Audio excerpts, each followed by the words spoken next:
이제 2020년 성탄절 예배를 시작하도록 하겠습니다. 반주자의 주악에 맞춰서 묵상 기도합니다.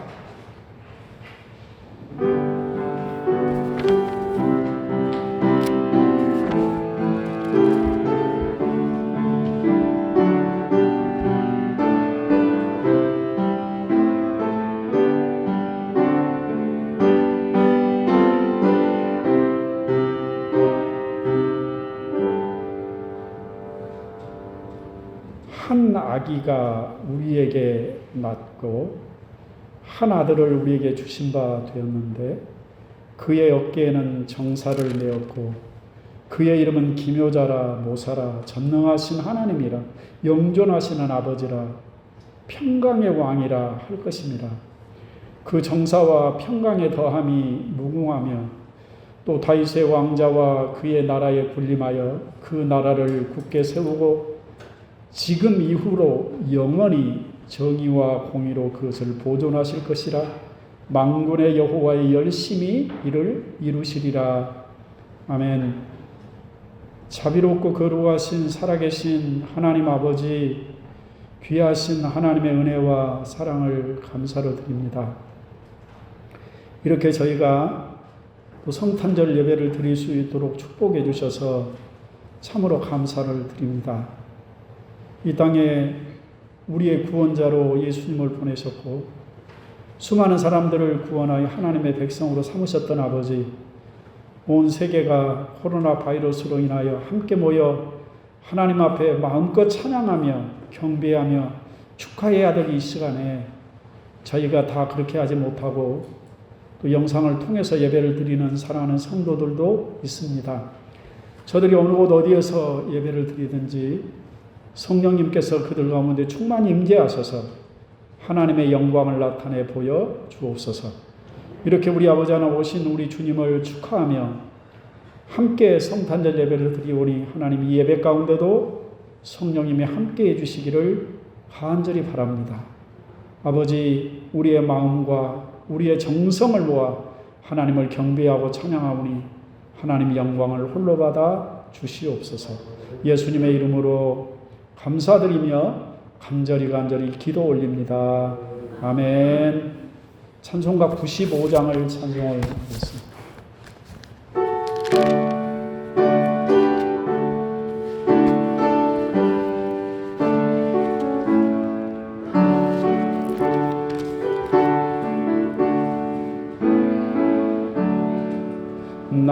나의 기쁨 나의 소망 되시며 나의 생명이 되신 주 밤낮 불러서 찬송을 드려도 늘 하신 마음 뿐일세.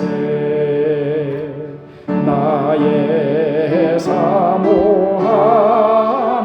선한 목자는 어느 꽃다운 동산에 양의 무리와 늘 함께 가셔서 기쁨을 함께 하실까. 길도 없이 거친 넓은 들에서 갈 길 못 찾아 예수여 이리 저리로 헤매는 내 모양 저 원수 조로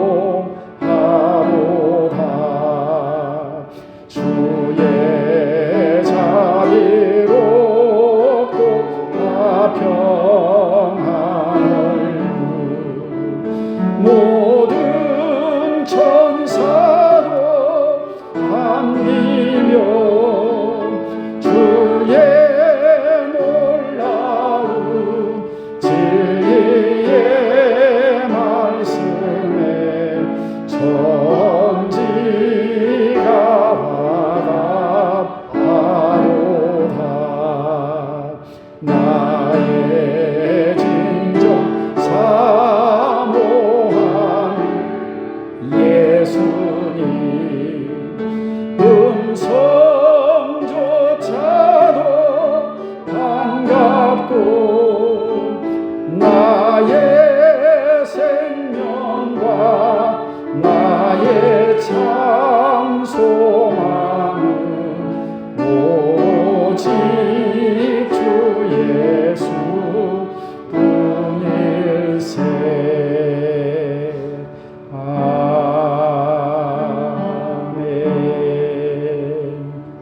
사도신경으로 우리의 신앙을 고백하겠습니다. 전능하사 천지를 만드신 하나님 아버지를 내가 믿사오며 그 외아들 우리 주 예수 그리스도를 믿사오니 이는 성령으로 잉태하사 동정녀 마리아에게 낳으시고 본디오 빌라도에게 고난받으사 십자가에 못 박혀 죽으시고 장사한 지 사흘 만에 죽은 자 가운데서 다시 살아나시며 하늘에 오르사 전능하신 하나님 우편에 앉아 계시다가 저리로서 산 자와 죽은 자를 심판하러 오시리라. 성령을 믿사오며 거룩한 공회와 성도가 서로 교통하는 것과 죄를 사하여 주시는 것과 몸이 다시 사는 것과 영원히 사는 것을 믿사옵나이다. 아멘. 찬송가 121장을 찬송하신 후에 이만영 장로님께서 기도해 주시겠습니다.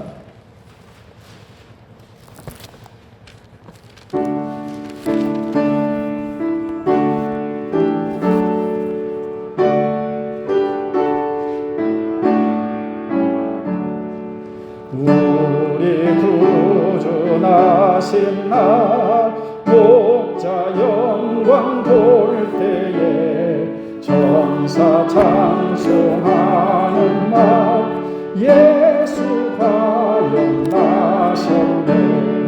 우리 임금 우리 주 모두 함께 절하세.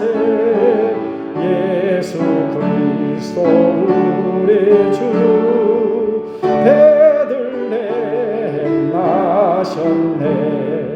전사 소리 듣고서 베들레헴 가보니 낮이 낙이 누군가 예수 과연 나셨네. 우리 임금 우리 주 모두 함께 절하세. 예수 그리스도 우리 주 베들레헴에 나셨네. 목자처럼 우리도 나아가서 뛰세. 오늘 다윗성에서 예수 과연 나셨네. 우리 임금 우리 주 모두 함께 절하세. 예수 그리스도 우리 주 베들레헴에 나셨네. 아멘. 기도드리겠습니다.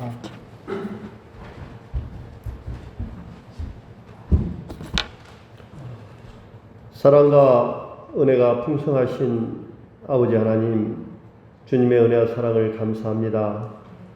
오늘은 특별히 아기 예수님의 탄생을 축복하기 위해서 이 자리에 모였습니다.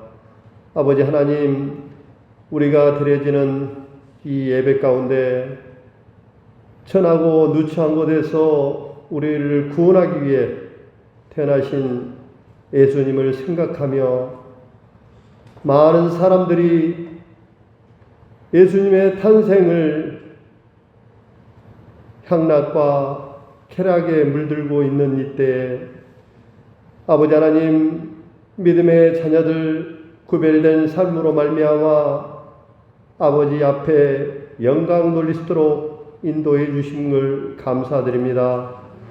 아버지 하나님, 저희들이 어느 처소 어디 있든 간에 아버지의 믿음의 향기를 나타내는 믿음의 식구들 모두가 되어 정말 우리를 위해 이 땅에 오신 예수님을 마음속 깊이 새기며 예수님의 탄생으로 말미암아 이 땅에 평화가 온 것처럼 우리도 마음속에 평안을 얻고 더욱더 주님을 닮아가는 믿음의 귀한 지체들이 되어 주님 앞에 영광 나타낼 수 있도록 아버지 하나님 은혜를 베풀어 주시옵소서. 아버지 하나님, 지금은 코로나라는 바이러스로 인해 많은 사람들이 아버지 전에 나오지 못하고 예수님의 탄생을 축복하지 못하고 정말 집에서 영상으로 주님을 찬양하며 예배드리고 있습니다.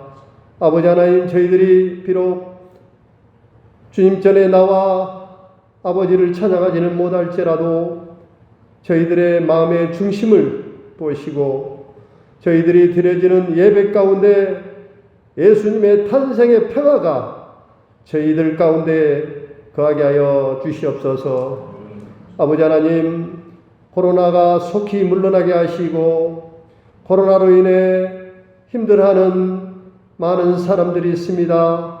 그들에게도 예수님의 평화가, 평강이, 은혜가, 사랑이 그들 가운데 임하게 하셔서 고통 속에서도 오직 주님을 바라볼 수 있는 귀한 믿음을 허락하여 주시옵소서.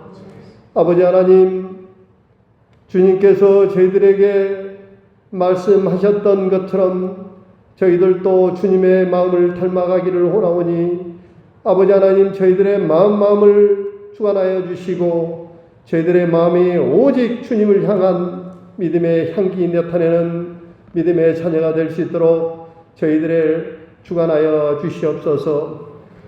아버지 하나님, 오늘 말씀 들고 단위에 세우신 사자 목사님 말씀 들어 세우셨사오니 이 땅에 하나님의 말씀을 알지 못하는 많은 사람들에게 진리의 말씀, 은혜의 말씀, 능력의 말씀이 되어 하나님 앞에 모든 사람들이 고개 숙이고 돌아올 수 있는 귀한 말씀으로 응답될 수 있도록 은혜를 베풀어 주시옵소서. 아버지 하나님, 영상 예배 가운데서도 오직 하나님을 만나는 귀한 지체들이 되게 하여 주시옵소서. 아버지 하나님, 예수님의 탄생을 위해 저희들 이곳에 모였사오니 아버지 하나님, 저희들의 길을 열어주시고 항상 주님만을 바라보며 주님이 향기 나타내는 저희들이 되시도록 아버지 하나님 은혜를 베풀어 주시옵소서. 우리를 죽음에서 구하신 우리 주 예수 그리스도의 이름으로 기도드리옵나이다. 아멘.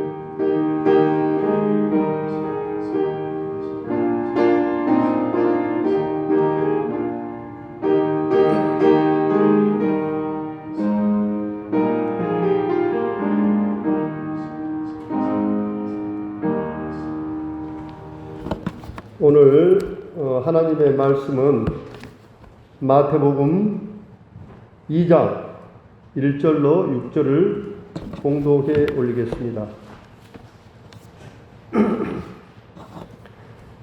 헤롯 왕 때 예수께서 유대 베들레헴에서 나심에 동방으로부터 박사들이 예루살렘에 이르러 말하되 유대인의 왕으로 나신 이가 어디 계시냐? 우리가 동방에서 그의 배를 보고 그에게 경배하러 왔노라 하니 헤롯 왕과 온 예루살렘이 듣고 소동한지라.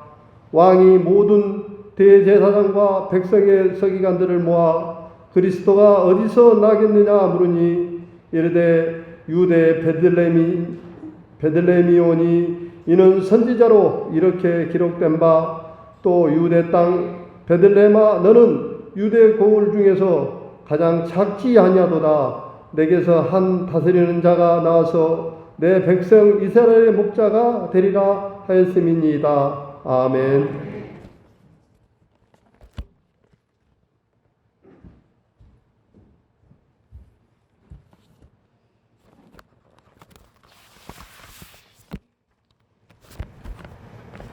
임마누엘 우리 주님이 여러분과 함께 하시길 바랍니다.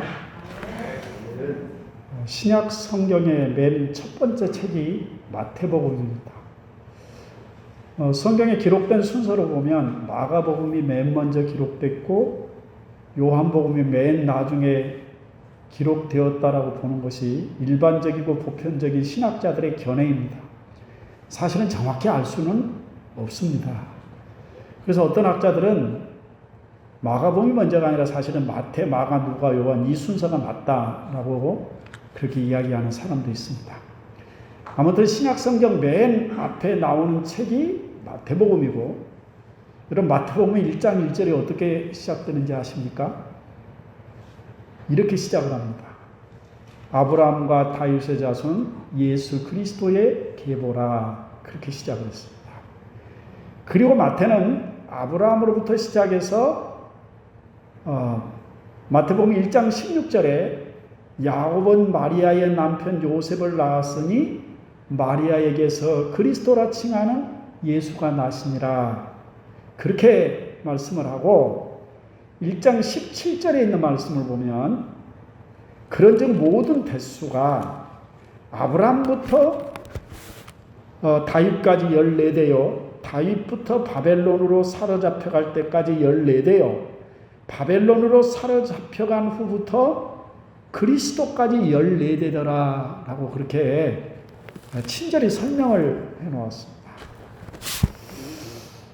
사실상 유대 역사의 연대기로 보면 여기 마태복음 1장 17절 말씀에 아브라함부터 예수 그리스도까지를 42대라고 그렇게 기록이 되어 있는데 실제 연대기로 보면 훨씬 많습니다. 그런데 굳이 왜 마태는 14대, 14대, 14대를 맞추려고 했을까? 마태복음 1장 17절에 있는 말씀도 성경 해석의 난제 중에 속합니다. 성경에는 가끔 이렇게 해석하기가 쉽지 않는 말씀들이 나오는데 그걸 우리가 성경의 난제라고 그렇게 얘기합니다. 성경이 기록된 지가 엄청 오래됐습니다. 성경은 2000년 전에 기록이 되어 있습니다. 여러분 아십니까? 2000년 전이라고 하면 우리가 개념이 어느 정도 시간이 지났는지 잘 몰라요. 2000년은요, 거꾸로 우리의 역사를 거슬러 올라가 보면 박역거세가 아래서 나올 때가 2000년이에요. 2000년 전이라고. 그러니까 까마득한 옛날 얘기예요. 성경이 기록된 지가 워낙 오래됐고, 또 인쇄술이 생기기 전까지는 사람들이 성경을 필사를 했습니다. 복사를 하고 또 필기를 해서 복사를 해서 여기까지 내려오게 된 거예요. 그런데다가 성경을 기록했던 사도들이 너무 일찍 순교를 했어요. 그래서 완벽하게 성경을 해석하는 건 어쩌면 불가능하다, 그렇게 볼 수가 있는 것입니다. 근데 억지로 무리를 해서 해석을 하려고 하는 잘난 척하는 사람들이 좀 있는데요. 그렇게 무리해서 해석을 안 해도 우리가 성경 말씀이 의도하는 목적을 어느 정도 파악을 할 수 있으니까 모르는 것은 그냥 모르는 채 그냥 넘어가 두고 나중에 천국에 가서 여러분이 물어봐 주시면 돼요. 그때 그 말이 무슨 뜻이었어요? 물어보면 되는 겁니다. 그래도 마태가 14대를 맞추려고 했을 때는 뭔가 그럴 만한 의도가 있었을 것 아니냐 하는 사람들이 있어서 나는 그럴듯한 해석을 해놓은 게 있어요. 오늘 말씀과 연관이 되어 있으니까 제가 조금 설명을 좀 하도록 그렇게 할게요. 여러분 이제 어디 가서 어째 마태는 14대 맞췄을까요? 그렇게 혹시 누구한테 질문을 받으면 아는 척 하셔도 돼요. 제가 설명을 좀 하겠습니다. 꼭 맞는 얘기는 아닙니다. 그렇다고 틀렸다는 얘기도 아니에요. 그냥 그렇더라 정도로 알고 계시면 돼요. 마태는 마태복음을 기록할 때 철저하게 유대적인 사관을 가지고 기록을 했습니다. 여러분 그가 예수님을 만나 마태라는 이름을 얻기 전에 그의 이름이 뭐라고 그랬습니까? 레위였습니다. 레위. 그러니까 성전을 섬기던 레위 지파의 후손이었다라는 걸 우리가 짐작할 수가 있고, 그렇다면 천상교는 누구다? 유대인이었다라는 그런 얘기입니다. 마태는 마태복음에서 예수님이 누구이신가를 어떻게 강력하게 주장을 했는데, 예수님이 누구이신가를 세 가지로 얘기를 했습니다. 첫 번째, 예수는 그리스도 메시아이시다라는 겁니다. 그래서 마태복음 1장 1절을 딱 시작하면서 아브라함과 다윗의 자손 예수 그리스도의 계보라. 예수는 곧 그리스도이시다. 그렇게 말씀을 했습니다. 아브라함을 통해서 말씀하셨고, 다윗을 통해 이미 말씀하셨던 바로 그분, 오신다고 했던 그분 메시아가 바로 예수님이시다. 그걸 얘기를 했습니다. 두 번째, 그가 주장했던 건 예수님은 왕이시다라는 거예요. 하늘 왕의 절대 권세를 가지신 그분은 위대한 다윗 왕의 후손으로 오신 왕이시라는 겁니다. 마태복음에 보면 유별나게 다윗의 자손 예수라는 말이 자주 등장을 하게 됩니다. 본디오 빌라도는 예수님을 십자가에 못 박고 난 뒤에 그의 그 십자가 위에다가 죄패를 하나 붙였습니다. 뭐라고 붙였냐면 유대인의 왕 예수라고 그렇게 붙였습니다. 그랬더니 그 대제사장들과 바리새인들이 그걸 보고 나서 빌라도에게 그거 잘못 쓴 겁니다. 자칭 유대인의 왕이라고 쓰소서라고 했을 때 빌라도가 단호하게 거절하면서 나는 내가 쓸 것을 썼다라고 그렇게 말을 했습니다. 요한복음 18장에 보면 본디오 빌라도가 예수님을 신문하는 과정이 나오는데, 거기에 보면 그가 물었던 게 뭐냐, 네가 유대인의 왕이냐? 라고 그렇게 질문을 했고, 예수님은 그렇다라고 대답을 하셨습니다. 마태는 자신이 쓴 복음서에서 예수님이 누구이신가? 다윗의 후손으로 오신, 다윗의 자손으로 오신 그는 왕이시다. 강력하게 주장을 했습니다. 세 번째로 마태가 기록한 복음서에 그가 말하고자 했던 예수님은 누구인가? 사람으로 오신 하나님의 아들이시다라는 것입니다. 사랑하는 성도들, 우리가 성경을 읽다 보면 예수님께서 자기 자신에 대해서 얘기를 할 때 내가, 나가, 나, 내가 그런 말씀 못지않게 자주 쓴 말이 있습니다. 어떤 말을 썼느냐면 인자라는 말이었습니다. 인자가 온 것은 그렇게 말씀을 했습니다. 여기서 인자라고 하는 건 사람 인자야, 아들 자자로 써서 말 그대로 번역하면 사람의 아들이라 그런 뜻입니다. 그럼 왜 하나님의 아들이신 그가 인자라는 말을 사용을 했을까요? 예수님은 인간의 몸을 입고 이 세상에 오셔야 될 존재고 사람들과 같이 계시야만 하는 완벽한 사람이셨다라는 그런 말입니다. 이것을 우리가 그리스도의 인성이라 그렇게 얘기합니다. 그러나 그렇게 인성을 가지신 예수님이지만 그는 근본 하나님의 본체이셨습니다. 그래서 인자라고 하는 호칭은 사람의 모양으로 오신 하나님의 아들, 곧 인성과 신성의 완전한 결합체라는 것을 나타내주는 말이 바로 인자라고 하는 호칭입니다. 다니엘이 환상 중에 보았던 인자 같은 이, 바로 그가 예수님이십니다. 자, 여기까지 좀 정리를 한번 해보겠습니다. 마태는 자신이 기록한 복음서에서 예수님을 누구이시라고 주장을 했느냐? 그가 나타나고자 했던 예수님의 중요한 세 가지가 있습니다. 하나는 예수님은 그리스도이시다. 두 번째, 예수님은 왕이시다. 세 번째로 예수님은 사람으로 오신 하나님의 아들이시다라는 겁니다. 자, 보십시오. 마태가 얘기했던 이 세 가지 이유 때문에 사람들은 예수님을 죽였습니다. 예수가 그리스도라는 사실을 받아들일 수가 없었습니다. 예수가 왕이라고 그도 상상할 수 없는 일이었습니다. 더욱이 그들이 받아들일 수 없는 것은 예수님이 당신이 친히 하나님을 친아버지라고 부르면서 자기를 하나님의 아들이라고 하는 것에 견딜 수가 없었습니다. 그들은 자신의 오랜 역사 속에 기다려왔던 메시아 그리스도가 나사렛 목수라고 하는 사실을 정말 인정하기가 어려웠고, 더욱이나 예수님의 하나님의 아들이시라고, 사람이면서 하나님의 아들이라고 하는 것에 대해서 용납할 수가 없었습니다. 그들도 한때는 예수님이 왕이 되셨으면 하고 바라고 기대할 때가 있었는데, 예수님의 하시는 일을 가만히 보니 자기들이 원하는 왕의 모습이 아니었다라는 것입니다. 여러분, 어떤 사람이 최고 권력자가 되려면 어떻게 해야 됩니까? 일단 백성들이 간절히 원하는 것이 무엇인가를 파악을 하고 그것을 해결해 주겠다고 약속을 해야 됩니다. 두 번째는 당시의 주류 세력들이 어떤 세력인가를 파악을 해서 그들과 연대를 하고 그들을 모아서 자기 지지 세력을 만들어야 권력을 잡을 수가 있는 겁니다. 그런데 예수님은 그런 방법을 사용하지도 않으셨고 전혀 그런 의도도 없으신 겁니다. 그래서 그들이 예수님을 마지막으로 고발할 때 그가 유대인의 왕이 되려고 가이사를 반역하고 백성들을 선동했다라고 그렇게 고발을 했던 것입니다. 사랑하는 성도 여러분, 우리는, 저와 여러분은 예수님께서 우리의 그리스도가 되신다는 사실을 믿습니다. 예수님이 바로 우리의 왕이시라는 사실도 믿고 예수님께서 저와 여러분의 구원을 위해 이 땅에 오신, 인간의 몸을 입고 오신 하나님의 아들이심을 믿습니다. 이제 마태가 1장 17절 말씀에서 14를 굳이 맞추려고 의도했던 이유가 무엇인가, 좀 그걸 말씀을 좀 드리도록 하겠습니다. 마태는 철저하게 유대주의적인 사관을 가지고 있었다 그랬습니다. 그래서 마태는 예수님이 다윗의 자손으로 오실 바로 그 왕이 되셔야 한다는 것입니다.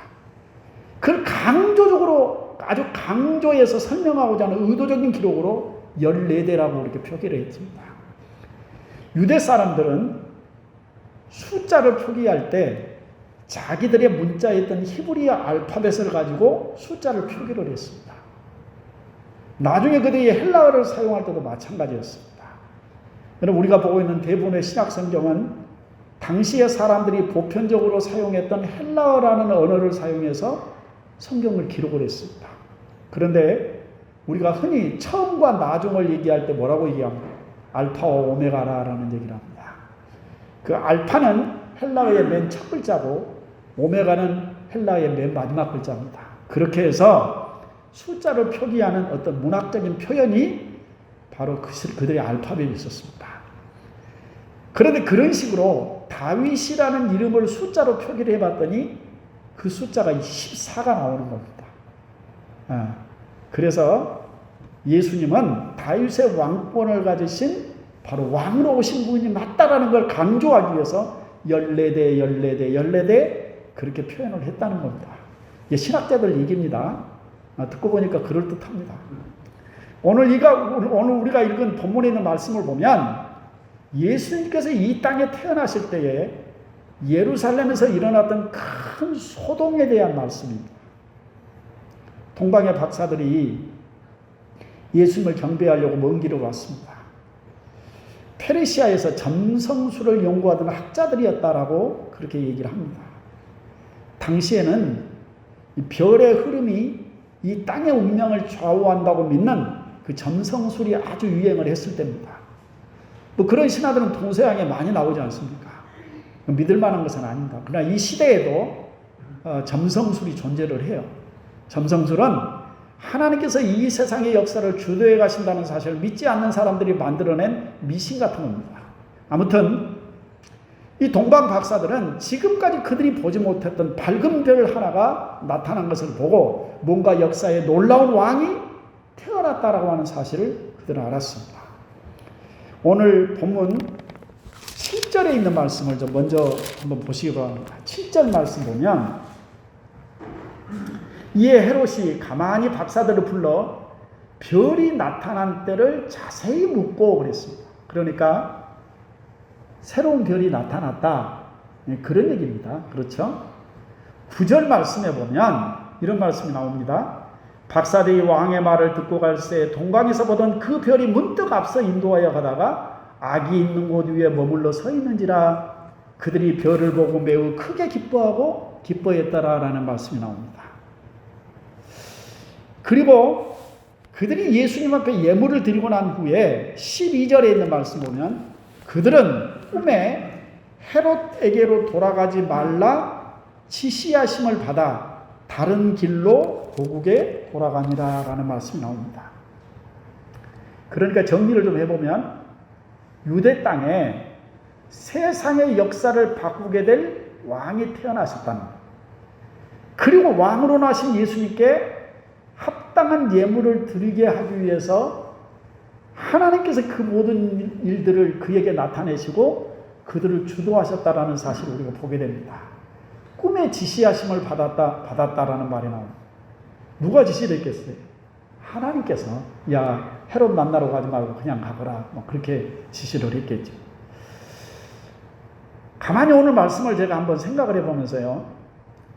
진짜 이 세상을 구원하러 오실 진짜 왕이 오셨는데 그 오신 예수님을 축하하고 경배하는 이런 일조차도 없었으면 얼마나 삭막했을까라는 생각을 한번 해봤습니다. 또 예수님을 낳고 그를 양육해야 될 마리아와 요셉에게도 또 다른 확신이 필요하지 않았을까라는 생각을 한번 해봤습니다. 여러분, 오신 예수님을 죽이려고 계획하는 악한 헤롯을 피해서 그 먼 유대 광야 사막길을 건너서 헤롯이 죽기까지 이집트로 피난을 가야 됐던 그런 마리아와 요셉 입장으로 볼 때 그들에게서 태어난 이 아기는 하나님의 아들이시오 세상을 구원할 큰 왕이시니 보호하고 양육해야 될 소중한 책임이 있다는 사실을 확인시켜주는 어떤 중요한 계기가 되지 않았을까라는 생각을 하게 되는 것입니다. 그 가난한 살림에 애굽에서 보내야 될 그 긴 시간 동안 동방 박사들이 드린 예물은 그들에게 큰 도움이 됐으리라는 생각을 해봤습니다. 왜 하나님께서 이 특별한 방법으로 그저 없던 별을 만드시고 그 별로 그들을 인도해 가면서 동방 박사들을 여기까지 보내셨을까? 제가 한번 생각해보면 제 생각이었습니다. 오늘 본문에 있는 말씀을 가만히 한번 좀 들여다 보시길 바랍니다. 제가 방금 마태를 통해서 나타내 보이시고자 했던 예수님 그 표현이 오늘 본문에 있는 말씀에 다 들어있습니다. 제가 마태복음서에 마태가 예수님이 누구이신가에 대해 말씀하신 게 세 가지라고 그랬습니다. 기억하시죠? 예수는 누구시라고요? 그리스도이시고 왕이시고 그리고 사람의 몸을 입고 오신 하나님의 아들이시다고 했습니다. 자, 이 말씀을 우리가 한번 주목하면서 오늘 2절에 있는 말씀을 좀 보십시오. 자, 2장 2절 말씀 보면 박사들이 예루살렘에 이르러 말하되 유대인의 왕으로 나시니가 어디 계시냐? 우리가 동방에서 그의 별을 보고 그에게 경배하러 왔노라 그랬어요. 거기 보면 예수는 누구라고 했습니까? 유대인의 왕으로 나시니 그렇게 얘기를 했습니다. 3절에 있는 말씀 보니까 헤롯 왕과 온 예루살렘이 듣고 소동했다고 했습니다. 이 소식은 정말 예루살렘이 소동할 만큼 놀라운 소식이었습니다. 보십시오. 지금 예루살렘, 지금 유대인들의 땅을 다스리는 왕이 누굽니까? 헤롯입니다. 헤롯이라는 사람은 유대 땅의 왕이라는 권력의 욕심이 말도 못하게 많은 사람이었습니다. 그래서 스스로 일컬어서 자신을 헤롯 대왕이라 그렇게 불렀습니다.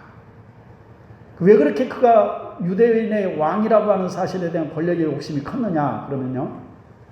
그 출신이 유대인들에게 그동안 계속 무시를 당하고 살았던 이두메 사람, 에돔 사람 출신입니다. 그가 이스라엘 땅에 왕으로 오기까지 로마 황제에게 아부를 하고 온갖 선물을 갖다 바치면서 드린 공을 생각하면 자신을 대신하여 유대 땅의 왕으로 났다는 이 소식은 정말 그에게는 소동을 일으킬 만큼 엄청난 소식이 아닐 수 없는 겁니다. 나중에 보면 헤롯이 얼마나 이것에 놀랐던지 보여주는 슬픈 소식이 하나 나옵니다. 권력의 욕심에 눈이 어두워서 베들레헴에서 태어난 2살 아래 아이들을 학살하고 통곡하는 소리가 온 천하에 퍼지게 했다라 그런 만행을 저질렀습니다. 아무튼 동방 박사들을 통해서 듣게 되는 예수님의 태어나신 신분이 뭐라는 것입니까? 유대인의 왕이라고 그랬습니다. 다시 오늘 본문 말씀을 좀 들여다 보시길 바랍니다. 자, 동방 박사들이 예루살렘으로 와서 물을 때 뭐라고 물었습니까? 유대인의 왕으로 나시니가 어디 계시냐라고 물었습니다. 그런데 보시면 그 소식을 듣고 온 예루살렘이 소동을 하고 난 뒤에 4절 말씀을 보시죠. 4절 말씀을 보면 헤롯 왕이 모든 대제사장과 백성의 서기관들을 모아 그리스도가 어디서 나겠느냐 물었다 그랬습니다. 자, 보십시오. 동방 박사들은 뭐라고 물었습니까? 유대인의 왕으로 나신 이가 어디 계시냐라고 물었는데, 헤롯은 나라의 종교자들을 모아놓고 뭐라고 묻습니까? 그리스도가 어디서 나겠느냐라고 그렇게 물었습니다. 결국 태어나신 왕 되신 예수님을 어떻게 인식하고 있었다는 거예요? 그가 곧 그리스도라라고 그렇게 인식을 했다는 것입니다. 오늘 본문에 있는 말씀 제목이, 오늘 본문의 제목이 그리스도가 어디서 나겠느냐라는 제목이었습니다. 그런데 그들이 바로 대답을 하죠. 뭐라고 대답합니까? 5절에 보면 이르되 유대 베들레헴이오니 이는 선지자로 이렇게 기록된 바, 또 유대 땅 베들레헴아 너는 유대 고을 중에서 가장 작지 아니하도다. 내게서 한 다스리는 자가 나와서 내 백성 이스라엘의 목자가 되리라 하였음이니이다 그랬습니다. 나라의 종교 지도자들이 바로 대답을 했습니다. 유대 땅 베들레헴에서 나온다고 예언되어 있습니다 라고 그렇게 얘기했습니다. 근데 8절에 있는 말씀 보면, 자, 헤롯이 가만히 박사들을 불러 별이 나타난 데를 자세히 묻고 베들레헴으로 보내며 그랬어요. 그러니까 그 소리를 듣고 나서 그 동방 박사들 불러놓고 뭐라고 그랬어요?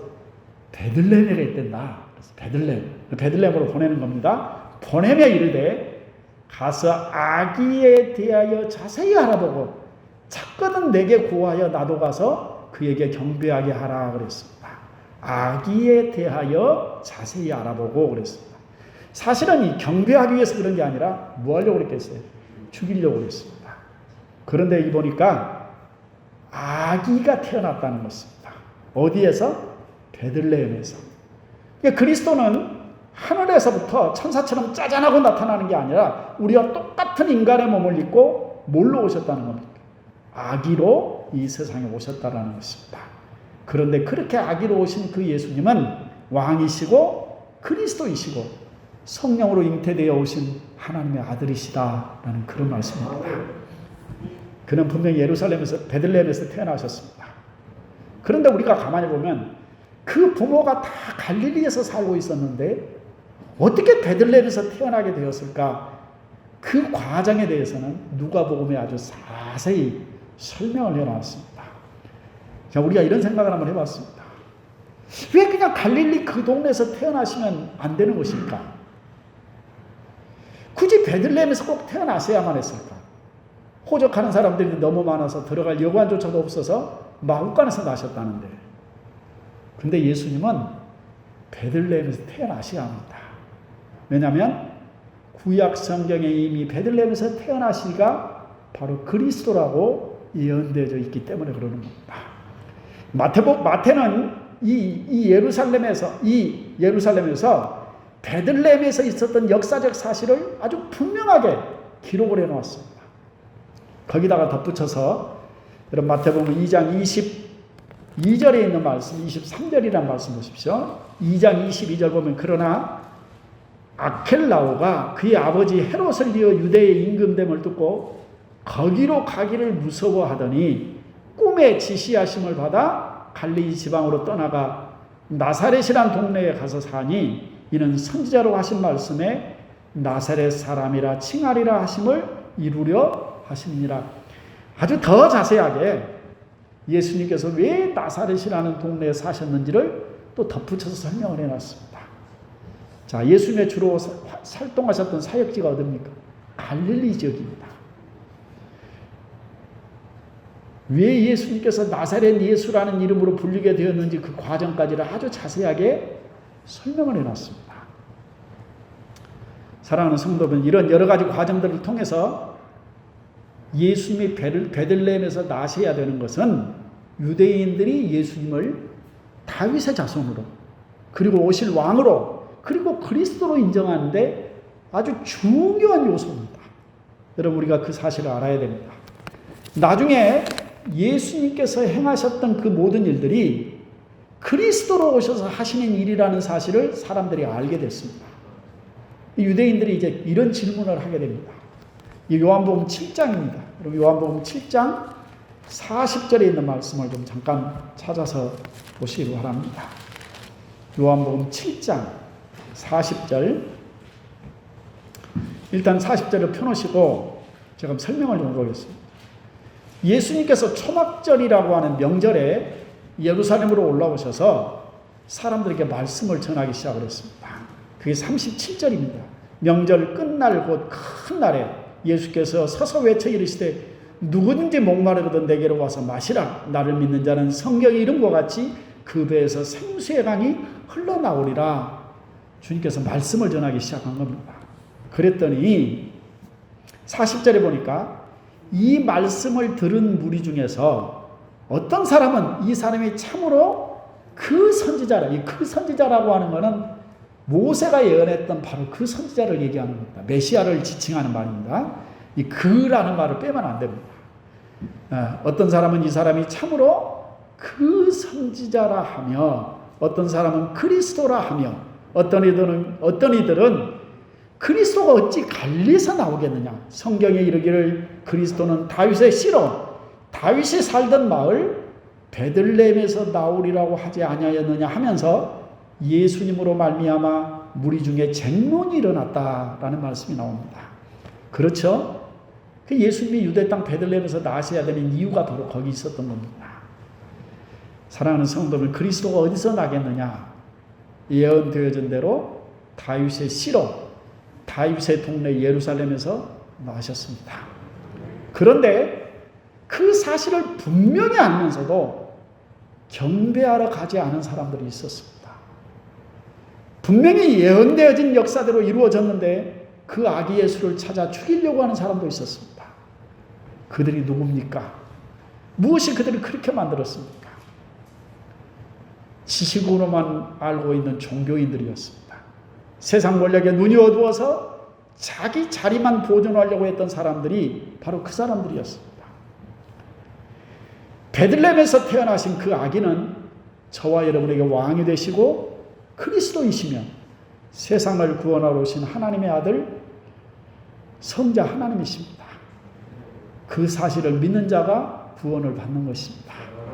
그 사실을 믿는다면 우리는 예수님께 마땅히 경배해야 되는 것입니다. 경배한다는 뜻은 엎드려 절한다라는 그런 뜻입니다. 오신 주님을 맞아 그를 예배하는 사람이 되어져야 맞는 것입니다. 이 시간 이 땅에 오신 그 예수님께 정성을 다해 동방박사들처럼 경배하는 저와 여러분들이 되시기를 바랍니다. 기도하겠습니다. 자비롭고 거룩하신 살아계신 아버지 하나님, 죄로 말미암아 영원히 죽을 심판의 저주 아래 놓여있던 저희를 구원하시려고 하나밖에 없는 독생자 자기 아들을 이 땅에 우리와 똑같은 육신의 몸을 입히셔서 보내셨던 사랑의 아버지 하나님, 우리의 죄를 위하여 그를 십자가에 못 박아놓고 그에게 모든 죄를 뒤집어 씌워 우리의 죄를 용서하셨던 사랑의 아버지 하나님, 오늘은 저희가 이 땅에 오신 그 예수님의 탄생하심을 축하하는 귀한 예배를 하나님 앞에 드리고 있습니다.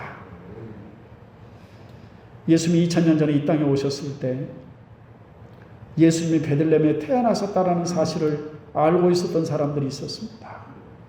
또 그 소식을 직접 들었습니다. 그럼에도 경배하려고 가지 않은 사람들이 거기 모여 있었습니다. 아버지 하나님, 예언되전대로 예수 그리스도가 이 땅에 오셨다면, 왕이요 메시아가 그 땅에 오셨다면 당연히 달려가서 경배를 해야 맞는 겁니다. 동방에서 온 이방인들은 예수님을 경배하려고 그 먼 길을 찾아왔는데 정작 예루살렘의 종교 지도자들은 그를 찾아 경배하는 사람이 없었습니다. 아버지 하나님, 우리가 예수 그리스도 그분이 나를 위해서 오셨고 진정으로 그가 나의 왕이 되시고 그리스도가 되시고 나를 구원하러 오신 하나님의 아들이 되심을 우리가 믿는다면 그를 경배하는 것이 옳은 겁니다. 그 사실을 믿는 사람이 구원받은 사람입니다. 아버지, 오늘 이 성탄절 예배를 드리면서 저희가 몸과 마음과 정성을 다하여 오신 주님을 경배하며 찬양하는 예배 드리기에 하옵소서. 아버지, 우리의 경배를 하나님께서 받으시옵소서. 예수님의 이름으로 감사드리며 간절히 기도 올립니다. 아멘. 찬송가 122장 참 반가운 성도요 다 이리 와서.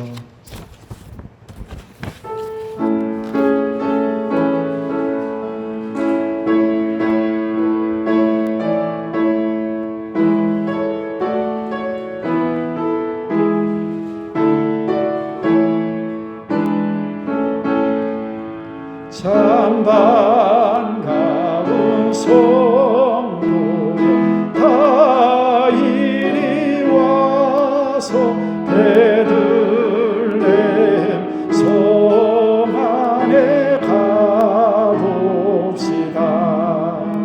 저 구유에 누이신 아기를 보고 엎드려 절하세 엎드려 절하세 엎드려 절하세 구주 나셨네.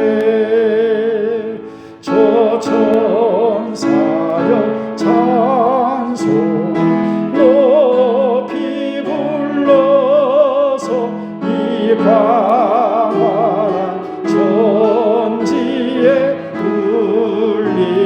울리어라.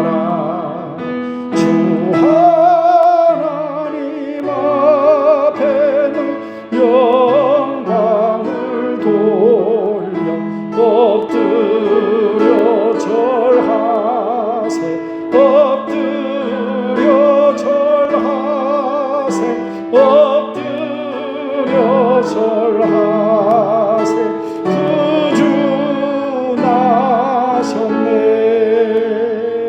이 세상에 주께서 탄생할 때에 참 신과 참 사람이 되시려고 저 동정역 봄에서 나시었으니 엎드려 절하세 엎드려 절하세 엎드려 절하세 구주 나셨네. 여호와의 말씀이 육신을 입어 날 구원한 구주가 되셨도다. 늘 감사한 찬송을 주 앞에 드려 엎드려 절하세 엎드려 절하세 엎드려 절하세 구주 나셨네.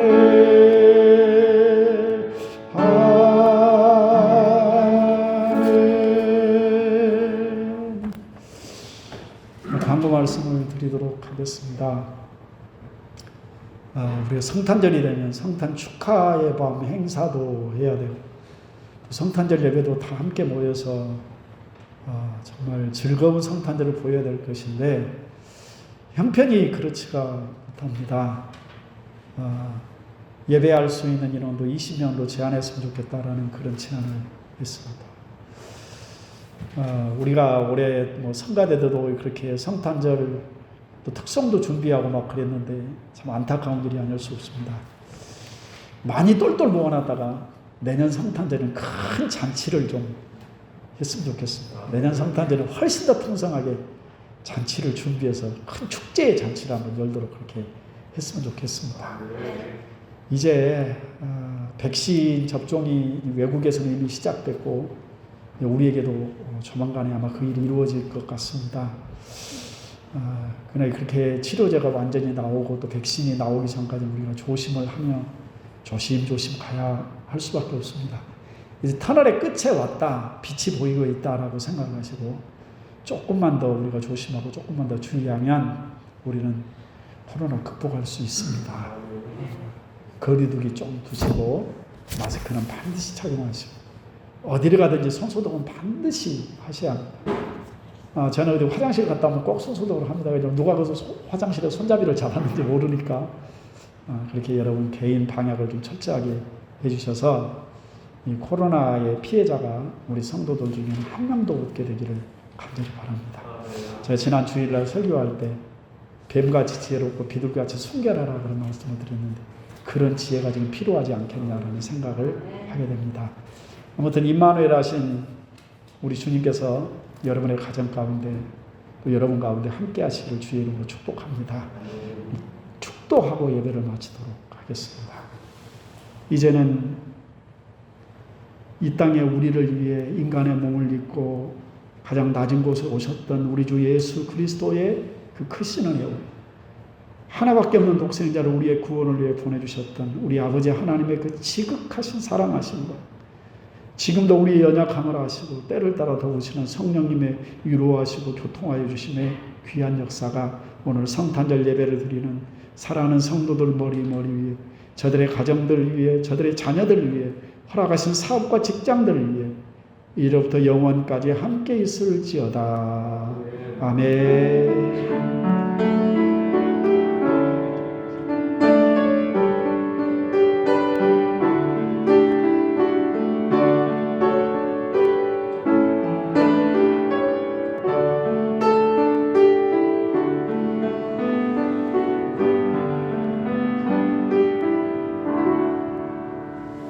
예배를 마쳤습니다. 감사합니다.